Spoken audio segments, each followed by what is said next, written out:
આજે આપણે ધોરણ 12 વિષય મનોવિજ્ઞાન પ્રકરણ જે છે એ મનોભાર અને સ્વાસ્થ્ય.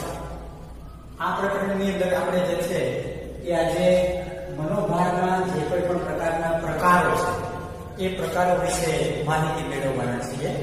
ખાસ કરીને મનોભારના જે છે એ મુખ્ય 3 પ્રકારોમાં અહીંયા આપણે મનોભારના જે 3 પ્રકારો છે એમાં હતાશા જે છે અને સંઘર્ષ જે છે એમના વિશે માહિતી મેળવવાના છીએ. સૌથી પહેલા આપણે હતાશાની વાત કરીએ તો વિદ્યાર્થી મિત્રો, આજની જે કોઈ પણ પ્રકારની આ પરિસ્થિતિઓ જે ચાલી રહી છે, આ પરિસ્થિતિમાં આ હતાશાને લગતો જે કોઈ પણ પ્રકારનો આપણે મનોભારનો પ્રકાર ભણવા જઈ રહ્યા છે એ ખૂબ જ અગત્યનો ભાગ ભજવે છે. આજે એ પ્રકારની પરિસ્થિતિ છે કે વ્યક્તિ જે છે એ વ્યક્તિ પોતાના લક્ષ્ય સુધી પહોંચવા માટે જે છે એ ઘણા બધા પ્રયત્ન કરે છે, છતાં પણ એ પોતાના લક્ષ્ય સુધી જ્યારે પહોંચી શકતો નથી ત્યારે વ્યક્તિની અંદર જે છે એ હતાશા આવવાની શક્યતા જે છે એ રહે છે. આ હતાશા જે છે એ ઘણા બધા પ્રકારની હોઈ શકે. એની તીવ્રતા જે છે એ તીવ્રતાનું પ્રમાણ જે છે એ વધારે ઓછું હોઈ શકે છે. એ વ્યક્તિના શારીરિક અને માનસિક સ્વાસ્થ્ય માટે જે છે એ અગત્યનો ભાગ ભજવે છે, એના માટે હાનિકારક સાબિત થઈ શકે છે. તો આ પરિસ્થિતિમાં હતાશા જે છે એ હતાશાને સમજવી ખૂબ જ જરૂરી બાબત છે. તો આપણે હતાશાની વાત કરીએ. લક્ષ્ય પ્રાપ્તિના માર્ગમાં આવતા અવરોધોના પરિણામે લક્ષ્ય સુધી જ્યારે પહોંચી નથી શકાતા ત્યારે વ્યક્તિની અંદર જે છે એ અથવા તો પહોંચી ન શકવાના કારણે ઊભી થતી આપણી જે કોઈ પણ પ્રકારની માનસિક પરિસ્થિતિ જે છે એને હતાશા તરીકે ઓળખવામાં આવે છે. મેં હમણાં તમને થોડીક વાર પહેલા જે વાત કરી છે એ પ્રમાણે કે વ્યક્તિ જે છે એ વ્યક્તિ પોતાનું લક્ષ્ય જે છે એ લક્ષ્ય સુધી જ્યારે પહોંચવા માટે જે છે એ પ્રયત્ન કરે છે ત્યારે એ લક્ષ્ય સુધી પહોંચવાનો જે માર્ગ છે, રસ્તો જે છે, એ રસ્તામાં માર્ગમાં જે કોઈ પણ પ્રકારના અવરોધો આવે છે, આ અવરોધો મુશ્કેલીઓ જેને કહેવામાં આવે છે, સમસ્યાઓ જેને કહેવામાં આવે છે, તો આ અવરોધો અથવા તો મુશ્કેલીઓ અથવા તો જે તે પ્રકારની જે પરિસ્થિતિઓ છે એ પરિસ્થિતિઓને કારણે જે છે પરિણામે છે એ વ્યક્તિ પોતાના લક્ષ્ય સુધી જે છે એ પહોંચી શકતી નથી અને એને કારણે જે છે એનામાં જે કોઈ પણ પ્રકારની આવી માનસિક પરિસ્થિતિ જે ઊભી થાય છે એને હતાશા તરીકે જે છે એ ઓળખવામાં આવે છે. માનવી જે છે એ પ્રેરણાઓથી પ્રેરાઈને અમુક પ્રકારનું વર્તન કરે છે. આપણે બધા જ જે કોઈ પણ પ્રકારનું વર્તન કરીએ છીએ આની પાછળ કેટલાક પ્રકારની પ્રેરણા જે છે એ પ્રેરણાઓ કામ કરતી હોય છે. પ્રેરણા જે છે એ આપણી પ્રવૃત્તિ જે છે એ પ્રવૃત્તિને એક પ્રકારનું બળ પૂરું પાડે છે અને એને કારણે જે છે એ અમુક પ્રકારનું કાર્ય કરવા માટે જે છે એ આપણે તૈયાર થાય છે. તો આવી ઘણા બધા પ્રકારની પ્રેરણાઓ જે છે એ આપણા વર્તનને દોરે છે અથવા તો આપણને અમુક પ્રકારનું વર્તન કરવા માટે જે છે એ પ્રેરણારૂપ બને છે. તો આવી પ્રેરણાઓ જે છે એ શારીરિક હોઈ શકે, માનસિક હોઈ શકે, સામાજિક હોઈ શકે અથવા તો અન્ય કોઈ પ્રકારની પણ પ્રેરણાઓ જે છે એ હોઈ શકે. શારીરિક પ્રેરણાઓ જે છે, અમુક પ્રકારની માનસિક પ્રેરણાઓ છે, આ દરેક પ્રકારની પ્રેરણાને કારણે અમુક પ્રકારનું વર્તન કરવા માટે જે છે એ આપણે બધા પ્રેરાતા હોઈએ છીએ. પ્રેરણા અથવા તો એને જરૂરિયાત તરીકે પણ ઓળખવામાં આવે છે. અંગ્રેજીમાં એને નીડ્સ કહેવામાં આવે છે.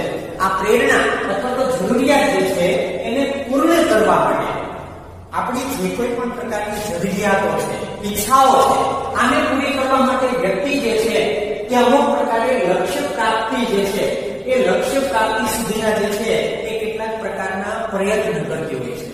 માનવીની જરૂરિયાતો જે છે એ અમર્યાદિત છે. એક જરૂરિયાત આપણી પૂરી થાય એટલે બીજી જરૂરિયાત જે છે એ આપણી ઊભી થતી હોય છે. કેટલાક પ્રકારની જરૂરિયાતો એવી છે કે જેનો સંતોષ અથવા તો જેની જરૂરિયાત છે એ આપણને વારંવાર પણ રહેતી હોય છે. ઘણી બધી પ્રેરણાઓમાંની દાખલા તરીકે ભૂખ છે, એ ભૂખ એક પ્રકારની જરૂરિયાત છે કે જેને કારણે આપણા શરીરને જે છે એ એક પ્રકારની ઉર્જા અથવા તો એ શક્તિ પ્રાપ્ત થાય છે. એટલે જ્યારે વ્યક્તિની ભૂખ લાગે છે ત્યારે વ્યક્તિ એ ભૂખનો સંતોષ મેળવવા માટે એમના તરફના પ્રયત્ન કરે છે. મતલબ કે ખોરાક કેવી રીતે પ્રાપ્ત થશે એના માટે વ્યક્તિ અમુક પ્રકારનું વર્તન કરે છે. અને જ્યારે એ વ્યક્તિ ખોરાક મેળવવાનો પ્રયત્ન કરતો હોય ત્યારે જો કોઈ પ્રકારે વચ્ચે અવરોધ આવે અને એને કારણે વ્યક્તિને જ્યારે ખોરાક પ્રાપ્ત ન થાય તો એને કારણે વ્યક્તિની અંદર જે છે એ હતાશા આવવાની શક્યતા રહે છે. અને આ હતાશા જે છે એ હતાશાને કારણે વ્યક્તિમાં આક્રમકતા પણ આવી શકે. અને આક્રમકતા જે છે એ કેટલાક પ્રકારે વ્યક્તિ તરફની પણ હોઈ શકે અને અન્ય વ્યક્તિ તરફની અથવા તો અન્ય વસ્તુ તરફની પણ જે છે એ હોઈ શકે. ઘણી બધી વખત આપણે એવું બધું જોયું છે કે કોઈ વ્યક્તિ જે છે એ કોઈ રમત ગમતમાં એની જરૂરિયાત જે છે કે ભાઈ મારે અથવા તો એનું લક્ષ્ય એવું છે કે મારે રમત ગમતમાં જે છે એ પહેલો નંબર લઈ આવવો છે અથવા તો એમાં સફળતા મેળવવી છે. હવે જ્યારે વ્યક્તિ પ્રયત્ન કરે છે અને કોઈ કારણોસર જે છે એ પ્રયત્નમાં એમને નિષ્ફળતા મળે છે ત્યારે વ્યક્તિ જે છે એ હતાશ થઈ જાય છે. અને હતાશાને કારણે જે છે નિરાશાને કારણે જે છે એ વ્યક્તિ આક્રમક બની શકે. અને ઘણી બધી વખત આપણે રમતોમાં પણ જોયું છે કે કોઈ બેટ્સમેન જે છે એ જ્યારે એવું લક્ષ્ય લઈને ચાલ્યો હોય કે આજે સદી ફટકારવી છે અને 99 રને છે આઉટ થાય તો એને બેટ પછાડતા આપણે જોયા હશે. તો આ જે છે એ આક્રમકતા છે, એ બેટ પ્રત્યેની આક્રમકતા છે. કહેવાનો મતલબ એ છે કે ભૂખ છે, તરસ છે, આ બધી કેટલાક પ્રકારની જે શારીરિક જરૂરિયાતો છે એ શારીરિક જરૂરિયાતોને પૂર્ણ કરવા માટે જે છે એ વ્યક્તિ જે છે એમના પ્રત્યેના એ પ્રયત્ન કરતી હોય છે. જો એ પ્રયત્નમાં સફળ થશે તો એને લક્ષ્ય પ્રાપ્ત થઈ જશે. પરંતુ જો એ લક્ષ્ય પ્રાપ્તિમાં કોઈ અવરોધો આવશે તો એને કારણે વ્યક્તિની જે કોઈ પણ પ્રકારની આવી શારીરિક, માનસિક અથવા તો અન્ય પ્રકારની જે જરૂરિયાતો છે, સામાજિક જરૂરિયાતો છે, એ જરૂરિયાતો પૂર્ણ ન થાય તો એને કારણે વ્યક્તિ જે છે એ હતાશાનો એ ભોગ બને છે. અસંતોષ કે વિલંબ, આ જે જરૂરિયાતો છે એ જરૂરિયાતોમાં જે વ્યક્તિને અસંતોષ પ્રાપ્ત થાય અથવા તો એમાં વિલંબ બહાર લાગે તો એના પરિણામે જે છે એ વ્યક્તિમાં હતાશા આવવાની શક્યતા રહે છે. હતાશાના કારણો જે છે એ ઘણા બધા પ્રકારે અલગ અલગ પ્રકારના હોઈ શકે. એ ઘણી બધી વખત વ્યક્તિગત કારણો પણ હોઈ શકે. ઘણી વખત આપણે કેટલાક પ્રકારે લક્ષ્ય એવા પ્રકારનું રાખ્યું હોય છે કે જેમાં આપણી જે કોઈ પણ પ્રકારની ક્ષમતા છે એ ક્ષમતા એના માટે યોગ્ય ન હોય તો એને કારણે પણ એ લક્ષ્ય સુધી આપણે પહોંચી શકતા નથી અને જેને કારણે પણ આપણી અંદર હતાશા આવવાની શક્યતા રહે છે. વ્યક્તિગત કારણો પણ હોઈ શકે, વાતાવરણજન્ય કારણો પણ હોઈ શકે. ઘણી બધી વખત જે છે એવું પણ બની શકે કે આપણું લક્ષ્ય પણ યોગ્ય છે, આપણી અંદર ક્ષમતા પણ છે, પરંતુ પર્યાવરણ, વાતાવરણને કારણે પણ એમાં કેટલાક પ્રકારના વિક્ષેપો પડી શકે અને એને કારણે પણ આપણું લક્ષ્ય જે છે એ લક્ષ્ય સુધી આપણે એ પહોંચી શકતા નથી. એ ઉપરાંત કેટલાક કારણો પણ જે છે એના માટે એ જવાબદાર હોઈ શકે છે. આ હતાશા જે છે એ હતાશાની અસર જે છે એ બે પ્રકારની હોઈ શકે. એ હળવી પણ હોઈ શકે અને તીવ્ર પણ હોઈ શકે. કેટલાક લોકોમાં લક્ષ્ય જે છે એ લક્ષ્ય સુધી ન પહોંચી શકવાને કારણે જે હતાશા આવે છે એ હળવી હોઈ શકે. એ લોકો એવું પણ વિચારી શકે કે ફરી વખત પ્રયત્ન કરીને આગળ વધશું.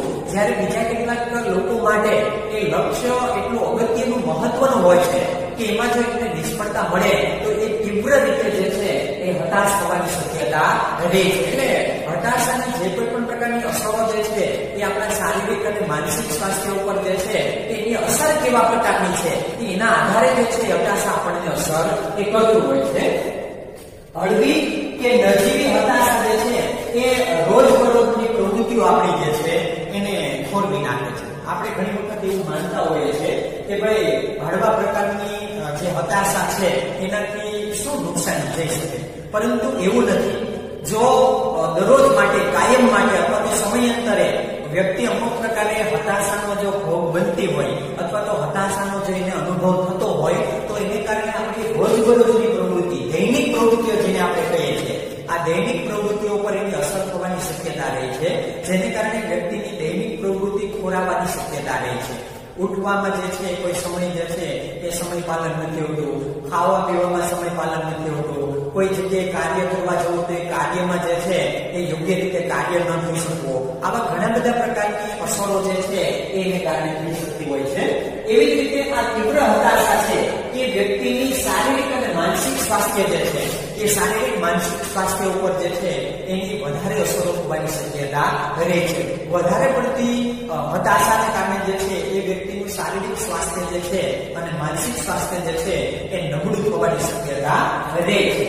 સમગ્ર ખાસ કરીને સ્વાસ્થ્ય કે સમગ્ર અસ્તિત્વ માટે જે છે એ આ હતાશા, જે તીવ્ર પ્રકારની હતાશા જે છે એ વ્યક્તિ માટે હાનિકારક જે છે એ પુરવાર થઈ શકે છે. વિદ્યાર્થી મિત્રો, આ જે છે કે આપણે હતાશાની વાત કરી છે, એટલે કે શરૂઆતમાં જે તમને વાત કરી એ પ્રમાણે કે આજની જે આ પરિસ્થિતિઓ છે, આ પરિસ્થિતિઓમાં વ્યક્તિએ આ હતાશાનો સામનો કરવો પડશે. પરંતુ હતાશા વિશે જે છે એ આ સમજૂતી મેળવ્યા પછી હતાશ થયા વગર જે તે પરિસ્થિતિ છે એ પરિસ્થિતિને સ્વસ્થ રીતે જે છે એનો સામનો કરી અને એને દૂર કરવાનો જે છે એ આપણે પ્રયત્ન કરવો પડશે. નહીં તો એને કારણે જે છે, હતાશાને કારણે જે છે એ આપણું શારીરિક અને માનસિક સ્વાસ્થ્ય જે છે એ નબળું થવાની શક્યતા રહે છે, અથવા તો શારીરિક અને માનસિક સ્વાસ્થ્ય ઉપર આ હતાશાની જે છે એ હાનિકારક અસરો થશે, જેને કારણે ઘણા બધા પ્રકારના પ્રશ્નો ઉભા થવાની શક્યતા રહેશે.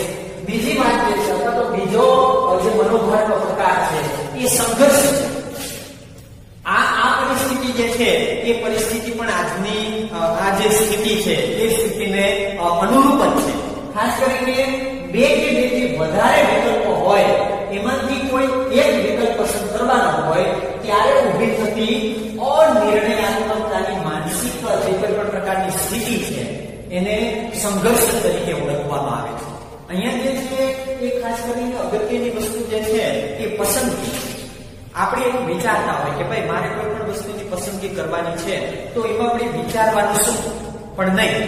ખરેખર જ્યારે કોઈ વસ્તુની પસંદગી કરવાની થતી હોય ત્યારે જે છે એમાં કેટલાક પ્રકારે આપણે અમુક પ્રકારનો નિર્ણય કરવો પડે છે, અને એ નિર્ણય જો આપણો યોગ્ય હોય તો જ આપણે યોગ્ય પસંદગી કરી શકીએ છીએ. નહીં તો ઘણી વખત જે છે એ પસંદગી આપણી જે છે એ જો અયોગ્ય હશે તો એને કારણે પણ ઘણા બધા પ્રકારના પ્રશ્નો અથવા તો પ્રોબ્લેમ જે છે એ ઉભા થવાની શક્યતા રહેતી હોય છે. એટલે સંઘર્ષ જે છે એ જ્યારે આપણે કોઈ પસંદગી કરતા હોઈએ, કોઈ ઘણા બધા વિકલ્પોમાંથી કોઈ એક વિકલ્પની જ્યારે આપણે પસંદગી કરતા હોય ત્યારે આપણી જે માનસિક સ્થિતિ છે એને સંઘર્ષ તરીકે જે છે એ ઓળખવામાં આવે છે. આ સંઘર્ષના મુખ્ય 3 પ્રકારો છે: અભિગમન સંઘર્ષ, વિગમન સંઘર્ષ અને અભિગમન સંઘર્ષ. આવા 3 પ્રકારો છે.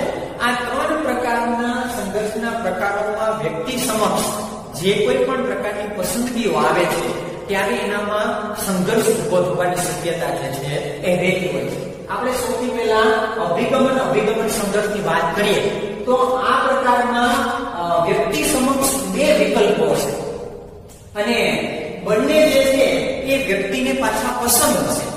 વ્યક્તિ સમક્ષ પસંદગી કરવાની છે, 2 વિકલ્પો છે અને આ વ્યક્તિને 2 પસંદ છે, પરંતુ એમાંથી કોઈ એકની પસંદગી કરવાની છે. ભલે તમને પસંદ બંને વિકલ્પો છે, પરંતુ તમારે એકની જ પસંદગી કરવાની છે. અને જ્યારે આ રીતે ગમતા બંને વિકલ્પોમાંથી કોઈ એક વિકલ્પની પસંદગી કરવાની થતી હોય ત્યારે વ્યક્તિમાં સંઘર્ષ ઉભો થવાની શક્યતા રહેશે. ઉદાહરણ જોઈએ તો રજાના દિવસોમાં જે છે એ ખાસ કરીને કોઈ પ્રકારની પિકનિકમાં આપણે જવાનું હોય તો ત્યારે મિત્રો સાથે જવું કે માતા પિતા સાથે જવું, આપણને બંને પસંદ છે. મિત્રો સાથે જવામાં પણ મજા આવે છે, માતા પિતા સાથે જવામાં પણ મજા આવે છે. મિત્રો સાથે જવામાં એ રીતે મજા આવે છે કે મિત્રો સાથે આપણે જો પિકનિક ઉપર જઈએ તો આપણને રોકટોક કરવા વાળું કોઈ હોતું નથી. આપણને મન પડે એ રીતે આપણે પિકનિકની મજા જે છે એ લઈ શકતા હોઈએ છીએ. જ્યારે માતા પિતા સાથે જવાનું થતું હોય ત્યારે જે છે એનો લાભ એવા પ્રકારનો છે કે આપણે માતા પિતા સાથે જ્યારે પિકનિકમાં જઈએ છીએ તો એક તો પહેલી વસ્તુ જે છે એ આપણને પ્રોટેક્શન મળે છે, મતલબ કે સલામતીનો અનુભવ થશે અહીંયા, બરોબર. બીજું જે છે એ અમુક પ્રકારે આર્થિક બાબત, એટલે કોઈ જગ્યાએ જ્યારે કઈ પૈસા આપવાના થતા હોય, કોઈ પ્રકારની ખરીદી કરવાની થતી હોય તો આ દરેક જગ્યાએ જે છે એ આપણે આપણા ખીચામાંથી પૈસા નહીં કાઢવા પડે. એના માટે માતા પિતા જે છે એ આપણને મદદરૂપ થઈ શકે. એટલે આ રીતે વ્યક્તિને આ બંને વિકલ્પો પસંદ છે. પરંતુ અહીંયા જેમ અભિગમન સંઘર્ષમાં વાત કરી છે એ પ્રમાણે વ્યક્તિએ માત્ર એક જ વિકલ્પની પસંદગી કરવાની હોય છે અને આવી સ્થિતિમાં વ્યક્તિમાં અભિગમન સંઘર્ષ ઉભો થવાની શક્યતા રહે છે. બીજું છે વિગમન સંઘર્ષ. તો અહીંયા વ્યક્તિ સમક્ષ બે વિકલ્પો હોય છે, પરંતુ બંને પ્રકારના વિકલ્પોથી પસંદગીમાં વ્યક્તિને પસંદ હોતા નથી. છતાં પણ વ્યક્તિએ એકની પસંદગી કરવી એ ફરજિયાત છે. બે વિકલ્પો છે, બે વિકલ્પો વ્યક્તિને ગમતા નથી, છતાં પણ વ્યક્તિએ એકની પસંદગી કરવી પડશે. આવી જ્યારે પરિસ્થિતિ ઊભી થાય ત્યારે પણ વ્યક્તિની અંદર વિગમન સંઘર્ષ ઉભો થવાની શક્યતા રહે છે. અહીંયા જે છે એવા પ્રકારની પરિસ્થિતિ છે કે આગળ જે છે એ ખાઈ છે, પાછળ કૂવો છે. તમારે કોઈ એકની તો પસંદગી કરવાની છે, કાં ખાઈમાં પડો અથવા તો કૂવાની અંદર પડો. આગળ ખાય અને પાછળ કૂવો, આવા પ્રકારની આ પરિસ્થિતિ છે. ઉદાહરણ જોઈએ તો અણગમતી નોકરી અથવા તો બેકાર, કાં તમે એવી નોકરી પસંદ કરો અથવા તો તમારી સામે એવી નોકરી આવે છે કે જે તમને ગમતી નથી, છતાં પણ તમારે પસંદ કરવાની છે, અને જો ન પસંદ કરો તો તમે બેકાર. એટલે વ્યક્તિને બેકાર રહેવું પણ ગમતું નથી અને આ નોકરીને છોડવી પણ ગમતી નથી. એટલે બંને વસ્તુઓ જે છે એ અણગમતી છે, છતાં પણ વ્યક્તિ કોઈ એકની પસંદગી કરવાની થતી હોય છે. આવી જ્યારે પરિસ્થિતિ ઊભી થાય ત્યારે વ્યક્તિની સમક્ષ વિગમન સંઘર્ષ ઉભો થવાની શક્યતા રહે છે. અને ત્રીજો પ્રકાર જે છે સંઘર્ષનો વિગમન સંઘર્ષ. અહીંયા જે છે એ એક જ વિકલ્પ છે, અને આ એક વિકલ્પ જે છે એ ક્યારેક વ્યક્તિને આકર્ષક લાગે છે, જ્યારે થોડીક જ ક્ષણોમાં જે છે એ પાછો અનાકર્ષક થઈ જાય છે. એક જ વિકલ્પ છે, થોડીક વાર માટે એવું લાગે કે બહુ સારો વિકલ્પ છે અથવા તો સારી બાબત છે, પરંતુ એ પછીથી થોડીક વાર સમય પછીથી જે છે વ્યક્તિને એવું લાગે કે આ યોગ્ય નથી, છતાં પણ એમાંથી જે છે એ પસંદગી કરવાની એ થતી હોય ત્યારે વિગમન સંઘર્ષ ઉભો થવાની શક્યતા રહે છે. દાખલા તરીકે લગ્ન કરવા ગમે પરંતુ જવાબદારી છે એ પસંદ નથી. વ્યક્તિને જ્યારે પૂછવામાં આવે તો એને લગ્ન કરવા ગમે છે, પરંતુ લગ્ન કરી લીધા બાદ જે જવાબદારી આવે છે એ જવાબદારી વ્યક્તિને ગમતી નથી. તો આ પ્રકારની પરિસ્થિતિને કારણે વ્યક્તિમાં વિગમન સંઘર્ષ ઉભો થવાની શક્યતા રહે છે.